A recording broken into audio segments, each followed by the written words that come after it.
Herman Cain, former CEO of Godfather's Pizza, he was one of the featured speakers at the pro-Governor Walker rally Saturday. When you add it all up, do you think that the union side of this dispute is in any way retreating? I believe that the sentiment on the part of the American people for the unions is going down, and the reason is, Stuart, the more the people find out about what the facts are. Your previous guest talked about this harmful bill repealing their collective bargaining rights.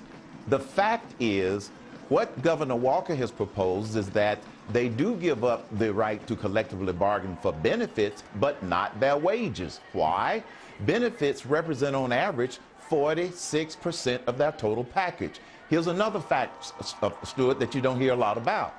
Governor Walker inherited a $137 million deficit for this year, and if he does not do anything, it's going to be $3.6 billion over the next 2 years. So they are totally in denial about the severity of the problem. And so the more that the American public finds out the facts associated with Governor Walker's proposal, the less the sentiment on behalf of the unions is with the American public. I believe that there is a new Rasmussen poll out, which is 48% of the public across the country opposes the union position, 38% support it. So by a 10-point margin, the public as a whole opposes the union position. Now, how about President Obama? He's thrown in his hand very clearly with the unions. Is this a losing proposition for him? It is a losing proposition for him, Stuart, for the very reason that you cited in that poll. But here's one other reason, and this is something that I reminded the crowd of on Saturday when I spoke to them. Unions represent approximately 10 to 12% of the workforce. What about the rest of us, 88%? What are we, chopped liver?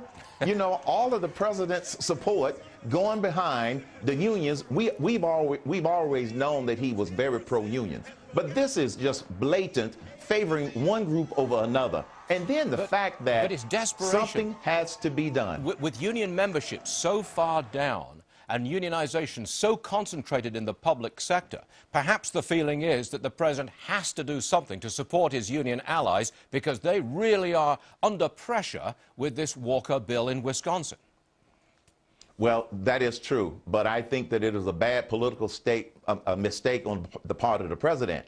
I mean, you still have a lot of independent voters out there. You still have a lot of people in that 88% or that 90% that I'm talking about that do not like the fact that the president is being so outwardly favoring the unions in this particular case, especially since the state is broke. What part of broke don't they understand?